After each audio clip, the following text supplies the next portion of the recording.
good. But I'm going to say this. I mean, I look out here, and to me, I'm looking at a bunch of good friends.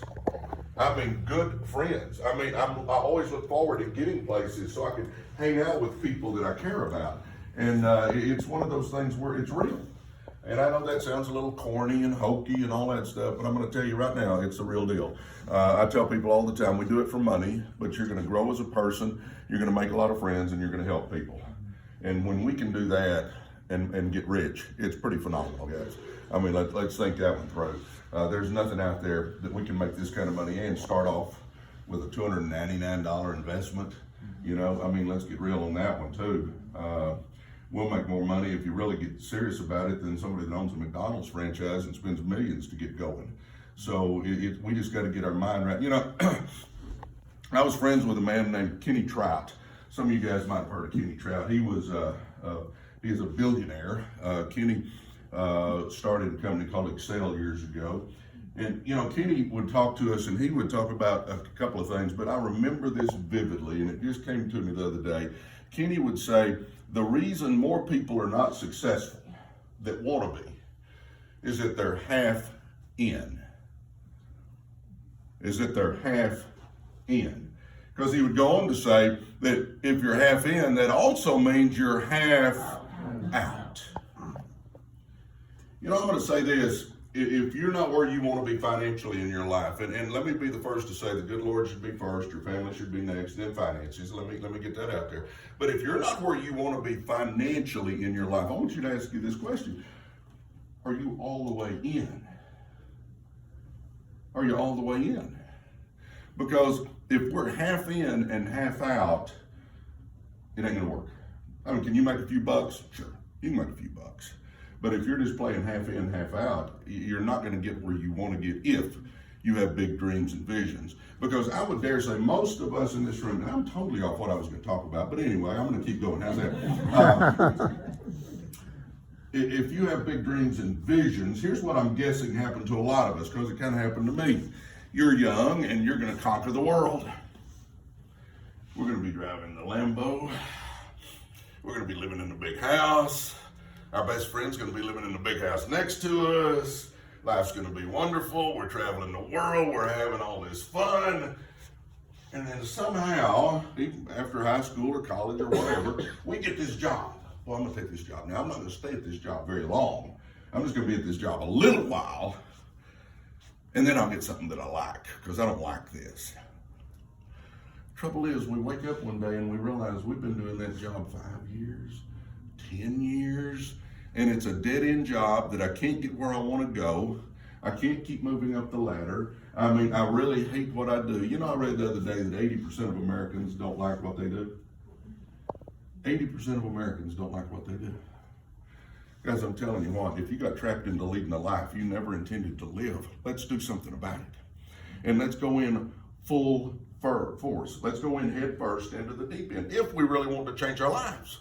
Now, if you're not, that's fine. If your life's hunky-dory and you're loving it, great. I'm proud for you. I really am. But if you're like I was when I saw this, I was looking. Guys, we got a chance to change all that. But we got to quit playing with this thing. And I don't raise a hand, but you know, if you're just kind of playing with it, kind of going through the motions, kind of halfway doing it and halfway not doing it. And I mean, we know all that. Guys, I grew up in the ghetto. I'm not embellishing one iota. There were 2 murders and a rape within 7 houses. Drugs, violence everywhere. I mean, I can't even raise up my little pinky here because I got in so many fights. I broke that knuckle so many times. That's just the way I grew up. I wish it had been different, but I'm thankful for the way I grew up because I appreciate everything I have now. But I'm telling you what, guys, that's how I grew up. I didn't have a silver spoon, I had a plastic spoon. I mean, that's the way I was. And hey, my mama was a godly lady, didn't know how to make money. She worked in school cafeterias and sewing factories. My dad, he ran off when I was 9. So, and when he was there, he was beating me with a whip. So, I mean, you know, it wasn't too good of a situation even when he was around. All that said, I loved basketball. Basketball got me through because I loved basketball.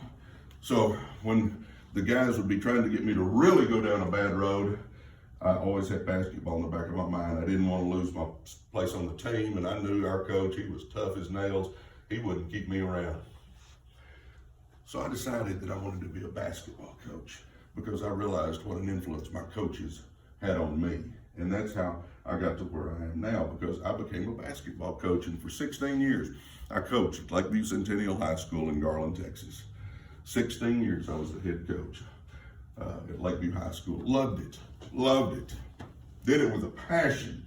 Sponsored the Fellowship of Christian Athletes, helped kids. But that was okay when it was just me. It was okay when Jeannie and I first got married. But my coaching salary was not okay when those little bundles of joy started popping out. It was not a good situation. And I finally decided that the Philadelphia 76ers or Dallas Mavericks or Los Angeles Lakers, I finally decided they're not calling me. So I was trying to figure out what to do, and a friend of mine showed me this. Now let me also say this. Never in my young life was I sitting around going, I think I'm going to be big in network marketing.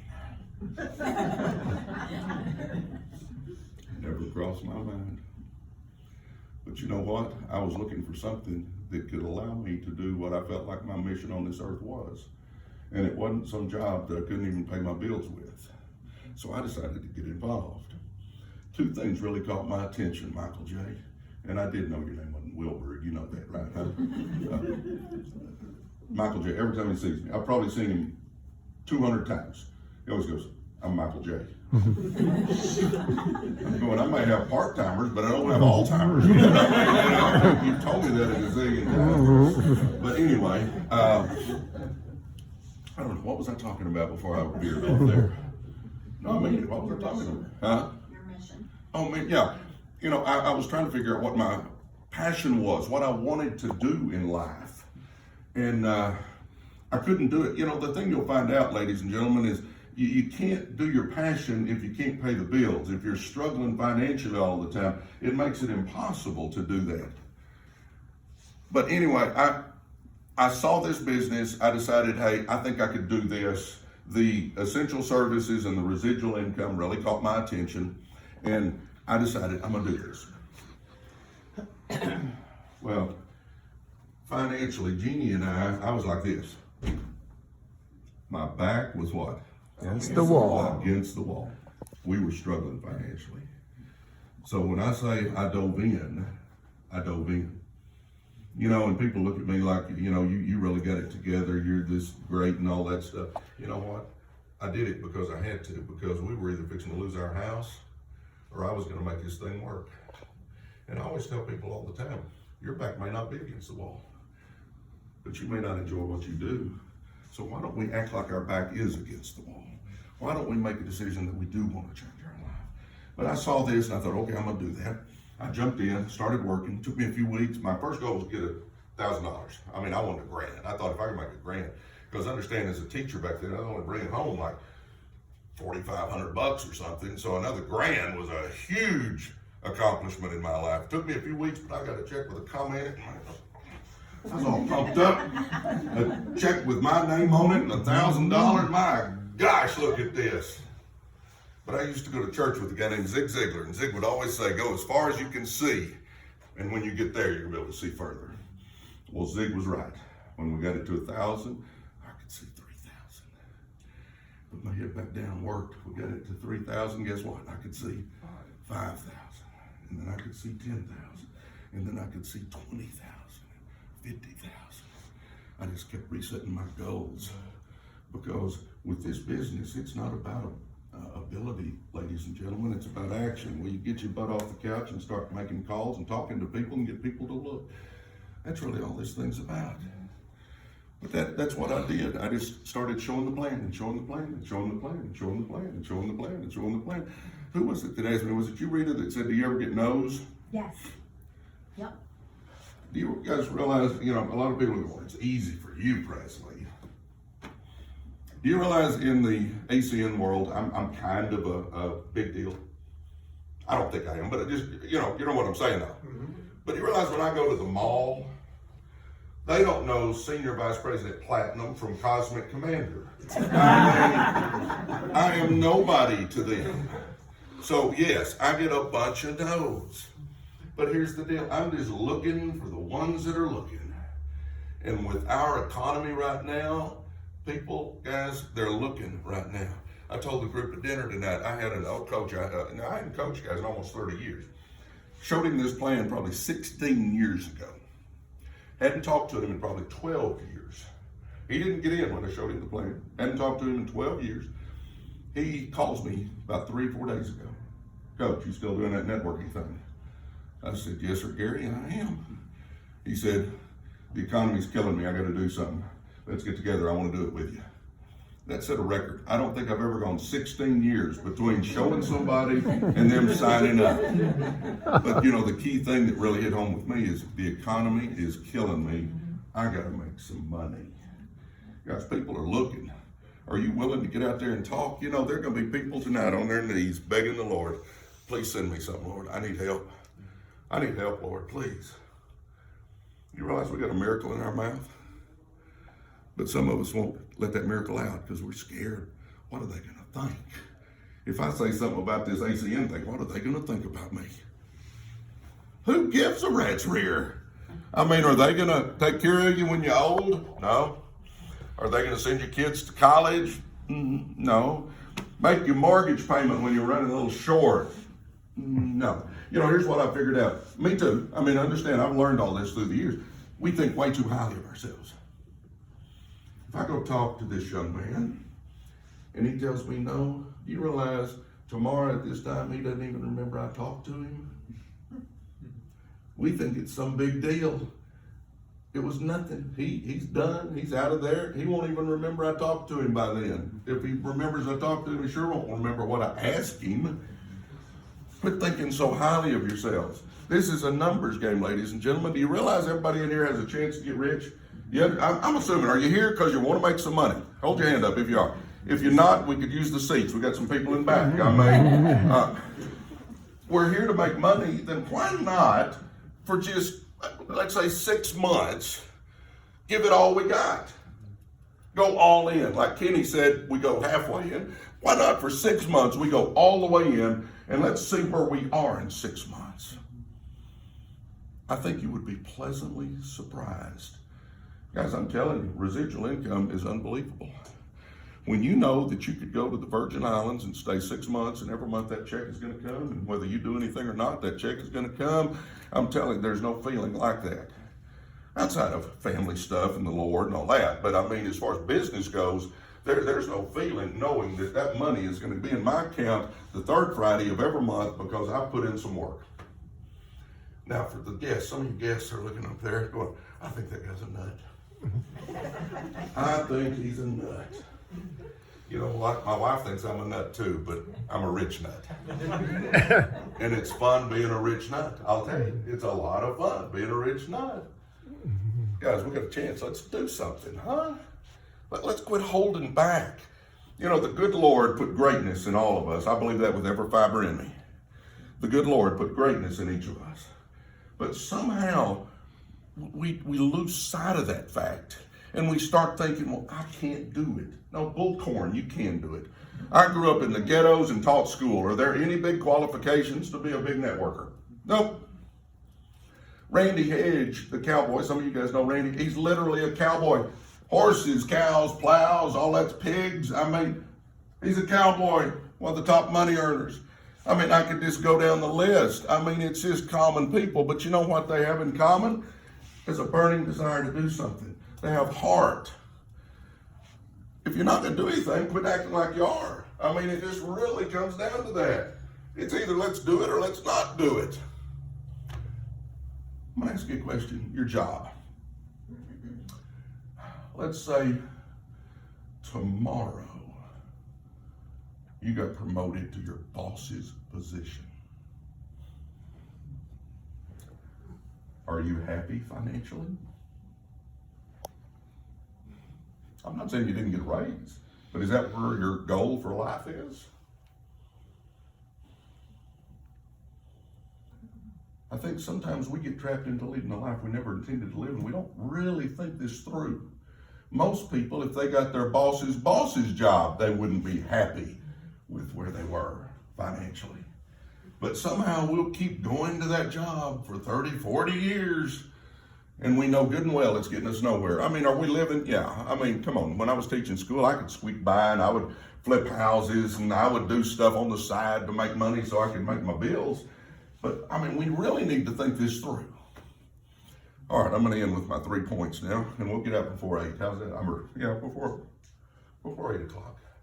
I'll get us out of here. But I'm going to go through 3 keys that I think are key to success in life. But remember Kenny Trout's point, would you?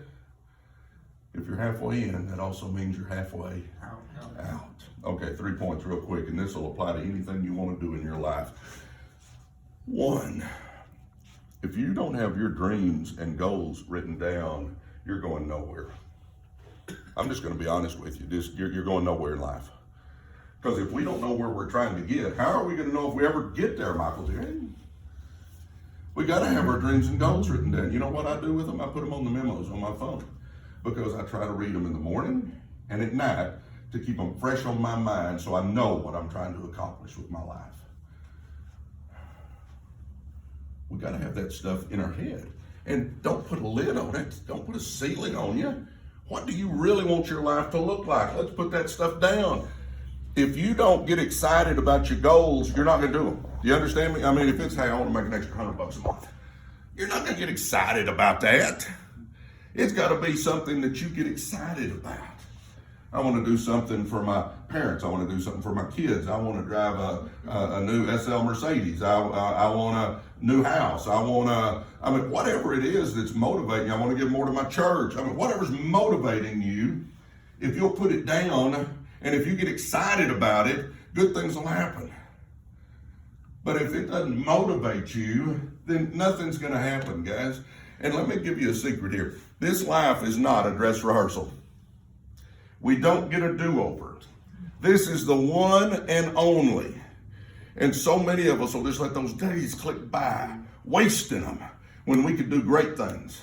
I'm telling you guys, it's time that we get excited about life again. And you'll get excited if you got some goals that you're really trying to accomplish, some serious goals and dreams that you're really trying to reach. My alarm is set for 6 a.m. Very few days does my alarm ever go off because I am awake, because I'm excited about what I'm trying to accomplish with my life. And if you'll get some goals that motivate you, you won't slime out of bed after hitting that snooze 3 or 4 times, buying your life back 9 minutes at a time. I'm telling you, good things will happen. Write some goals down. Number 2, biggest thing that probably ever happened to me was when I was in college. You young guys quit listening. When I was in college, I was on the Just Get Me Out of Here program. I mean, I learned a little because you had to learn a little or you couldn't pass the test. But, you know, I didn't study. I didn't apply myself. And I look back now with regret. But you know what? A few years ago, what I did? I changed my whole philosophy. I'm a lifelong learner. You know, when I was flying here, it was a little over 3 hours. Had my headphones on. I wasn't listening to ZZ Top or Creedence or any of those 70s and 80s rock bands is who I listened to. You probably heard a couple of them, maybe. Yeah. Oh, man. Yeah, he loves them. I'm listening to my audiobooks program, One More by, who did I say it was? Ed Mylett. Ed Mylett. I love it. Great book. You need to read that. One More. And really, in simplifying it way down, he's saying, do one more push-up, run one more mile, make one more phone call, make one more visit, make one more, you follow what I'm saying? I mean, that's really what he's talking about. I love that book. I'm a lifelong learner. I'm listening to books all the time. I'm reading books. I don't even like to read. I taught math. I don't even like to read. I can barely spell cat if you spot me the C and the T. I mean, you know, I'm not very good at that stuff. I'm one of those guys, I can read 2 or 3 pages and then I sit up and I think, what did I just read? Anybody relate to that? I mean, you know, I just wondered. That's why I have them read to me. I got those books on audio now, and they read to you, and they read faster than I read, so I can go through more books that way. But we'll read. Let's try this too. I gotta talk faster. Let's try this. If you go home tonight and read 10 pages out of a good book, would it change your life? No. Probably not. Maybe the Bible, I guess the Bible could, but no, probably not. But what if tomorrow we also took 15, 20 minutes and read us 10 pages? What about the next day we took 15 minutes or so and read us 10 pages? How about for one calendar year we simply took 15, 20 minutes a day and read 10 pages out of a good book? I did teach math. 365 times 10, you just add a zero. 3,650 pages. Do you realize you've read probably 20 good books? Just reading a little bit every day. Do you realize all those little things you do every day, those little bitty things that we do every day, adds up to be our life's accomplishments? Don't waste a day. But we read books. The other way that we grow as a person is, instead of watching the time-wasting electronic income reducer, do you know what that is? Cell phone. How about a TV? TV. Time-wasting electronic income reducer. You are true. That would be my 1B answer. Because you realize Americans on average spend 6 hours a day either scrolling on their phone or watching TV. Average American spends 6 hours a day. You know my theory on all that? My theory on watching those guys on TV? I wanted to be a millionaire. I didn't want to watch a millionaire. And if you're spending your time watching millionaires or scrolling on there, watching TikTok and all that stuff, and I'm not saying we can't do any, but I'm telling you, if you spend a lot of time doing that, you're wasting your time and you're not going to be a millionaire. You just won't be. Life's too short. Instead of watching that stuff, why don't we get our computer out at night and watch Zig Ziglar, Stephen Covey, Anthony Robbins, Les Brown? Why don't we pick some of those people and watch? Because your circumstances are because of your actions, and your actions are because of your thoughts. So if I want to change where I am in life, I've got to start by changing this, by reading and watching some personal growth giants. And my third one is pretty simple, but this probably had the biggest impact on me. I used to pull my team together at the beginning of the year, and I'd talk to them about how to act and dress and make good grades and say yes ma'am and no ma'am and all that stuff. But somewhere in that talk, I would always look at them and I'd say, and guys, you show me who you run with, and I'm going to show you who you are or who you're going to be. Now, I'm not saying you're running with bad people. My family's just a bunch of rednecks, but they're good folks. But financially, their motivation is about a 0 on a scale of 1 to 10. And that's fine, if that's the way they want it. But if you're trying to change your life, ladies and gentlemen, if we're running with losers, that rubs off on us. You show me the 5 people you spend your most time with, and I'm going to show you the average of your finances, of your spirituality, of your health, of everything in your life. We tend to take the characteristics of the 5 people we spend most of our time with. Guys, I'm saying if you run with winners, you're going to be a winner. If you're running with losers, you're going to be a loser. We got to spend less time with the losers, and I know we can't have a meeting of our family and say, get out of here, I'm not going to see y'all again. I mean, I get that. But we just spend less time.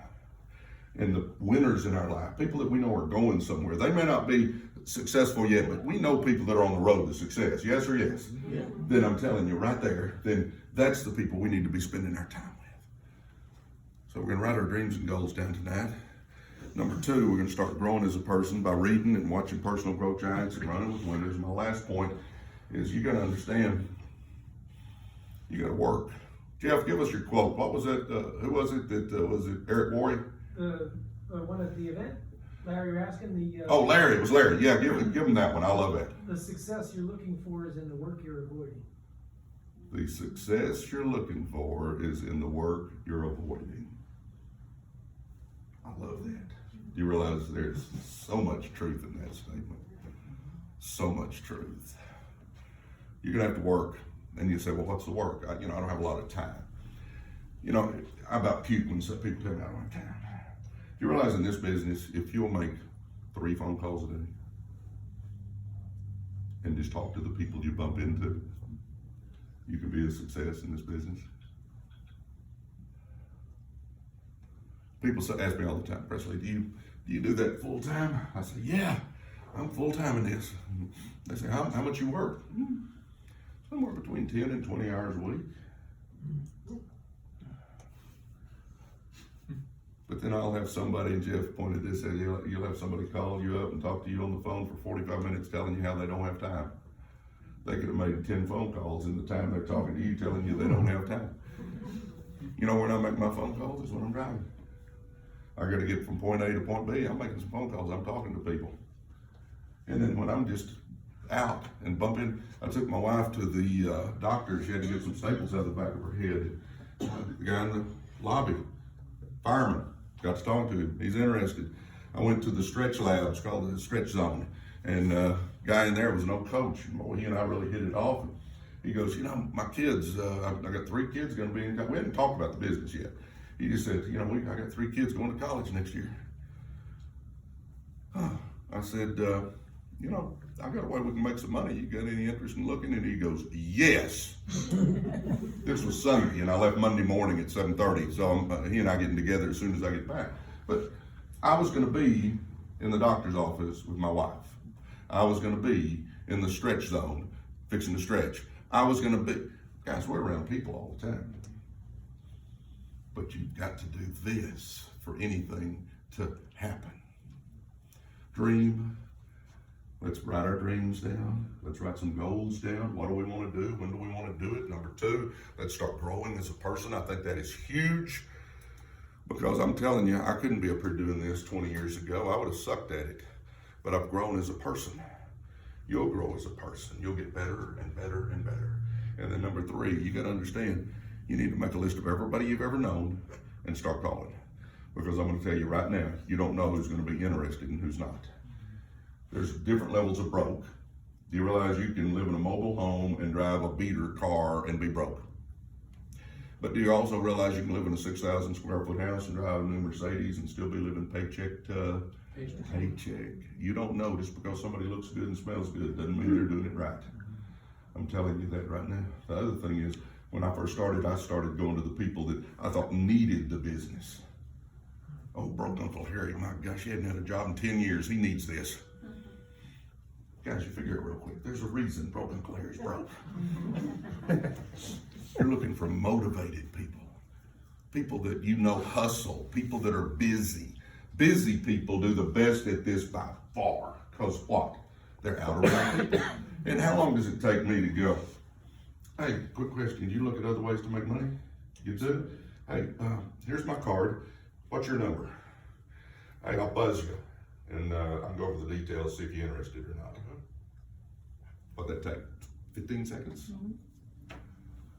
Don't say I don't have time.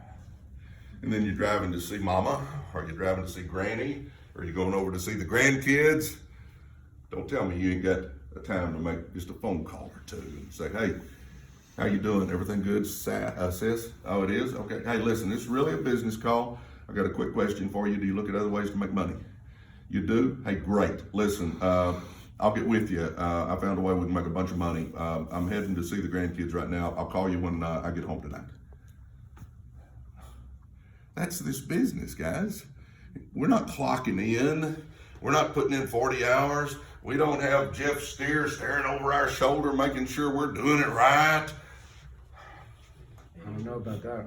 Well, maybe he's Watch it, Reggie. All right, I hadn't told this story in a long time, and I'll end with this. My whole family is a bunch of rednecks. I'm not embellishing. I drove up about 3 years ago to a family reunion we were having out under a pavilion, and I'm looking at them going, that can't be my family.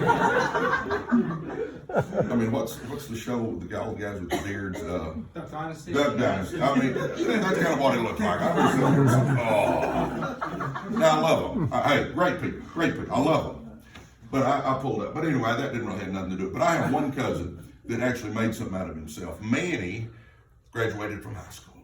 W.W. Samuel. And you go, well, so what?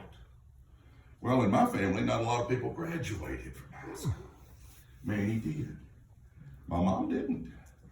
I realized you graduate from high school. I got to go watch Manny. He put this little funny hat on, had this little dangly thing, and he walks across the stage, and they give him this piece of paper, and that was the first time in my life I knew anything about graduating from high school. 4 years later, he went to UT, and he graduated from UT, University of Texas. Same thing, funny little hat, dangly little thing. He walks across the stage, and they give him a piece of paper. I didn't even know you could go to college. I didn't even know what college was. My mama, great lady. I'm the man I am because of her. Godly lady, but she didn't know about college. I saw Manny do that. I watched Manny start working at Mobil before they merged with Exxon. He's working up that corporate ladder, but you know what Manny was doing? He was buying real estate. He was buying these things called stocks and bonds. And I mean, he was doing all this kind of stuff. I love to spend time with Manny as I got a little older. I'm in high school now, and Manny's working for Mobil, and I'd spend as much time with Manny as I could. I was learning. I felt different when I was with Manny. I'd go over to their house during the holidays and hang out with them as much as I could hang out with them because they lived in a big, beautiful brick home. I'm living in a house where people are getting raped and murdered in the neighborhood. I remember this one Christmas like it was yesterday. I'm at Manny's house. I am enjoying the day, loving every second of it. They had lots of food and they were always so gracious to me. But this one time, I learned that when they start putting their PJs on, it's time for me to leave, okay? I mean, that was my key, time for you to go, Presley. Well, this time, they start putting their PJs on, so I hug everybody goodbye, and I walk down the sidewalk to get to my car. Now, for you younger folks, you won't even know what this thing is. It was a 62 Ford Galaxy. It was a boat. Not only was it a boat, it was a boat that had like 170,000 miles on it, so it was a beat up boat. But anyway, it was my boat, and it's what I had, and I was thrilled to have it, okay? I'll tell you a couple of things. I shouldn't even go into this, but the dash was so cracked, I cut out a piece of carpet and glued to the dash so the cracks wouldn't show. Now, you young folks don't know that happens, but we did that back in the day. But get this, it was blue shag carpet. I mean, it had these little things. And then it didn't have the little slip where you slide your CD in, or it wasn't Bluetooth. So I mounted me an 8-track under my seat, right here, under my seat. And then you carried your tapes, your 8-track tapes, in a suitcase. Because those suckers were about this big, so you had to have a suitcase to carry your 8-tracks around. But I had Creedence Clearwater Revival was my group. Still to this day, love Creedence. I'd get my Creedence out, I'd get in my car, I'd sit down, I'd shove that in, you know. Proud Mary would come on, and I'd be flying down the road with the 440 air conditioner going. Y'all know what that is? 4 windows down, doing 40 miles an hour. And I would be listening to Creedence, and that dash would be giving it this the whole time. That shag carpet. I won't charge you for that. That has nothing to do with my story. But this one night, I'm sitting down there. I just want you to have a mental picture. I get in my car, and I'm holding my steering wheel. Now, I'm a teenage guy by this point in time. I'm holding that steering wheel, and I got a death grip on it, white knuckles. My mind is racing. At this point in time in my life, I don't even know what a role model is. I just knew that Manny was different. He lived different. He bought his parents a house. I mean, Manny was just different, and it was a different that I liked. And I remember, guys, I'm sitting there, my mind is racing. I'm fixing to go back to 8724 Dunlap Drive where people are getting raped and murdered, and I'm leaving this big, beautiful home. And I remember looking around going, I want to be like Manny. Manny's who I want to be like. I wanted to be like him, not like my other family. I wanted to buy my mama a house. I wanted to do stuff like that. And he said, well, why do you tell us about this story about your mama and Manny and all that? I'm going to tell you right now, I was a cousin. I wasn't his kid, wasn't his grandkid. He didn't even know till years later how much I was watching him, but I watched his every move. And I am standing before you today because of a man named Manny Carter. And here's my question to you, or my statement first. I promise you, you've got kids, grandkids, but I also promise you got nieces, nephews, cousins, and friends watching you. What are you showing them? What are you showing them? Are you showing them how they can change their lives? Are you setting that example for them on how they can live the life of their dreams that they want to live? I learned a long time ago, you can make excuses or you can make money, but you can't make both. You can write that down. Excuses are money, but you can't make both. Guys, isn't it time we quit making excuses? Isn't it time we quit going halfway in and halfway out and all that crap? I'm gonna say it one more time. Everybody in here, you got greatness inside you. Let's not go to our grave with that greatness in there because we're scared to get out of our comfort zone. Let's do this. I'm there to help you. Jeff is there to help you. All the leaders in this room are there to help you. Bears is there to help you. Let's do this. I believe with all my heart there'll be two groups of us. There's going to be the group that's glad they did, and there's going to be the group that wishes they had. God bless you guys. I'll bring Jeff Steer back up. Good job. Trust me, I'm not gonna try to top any of that. I just wanted to tell you, two quick things. One is we're gonna be back here on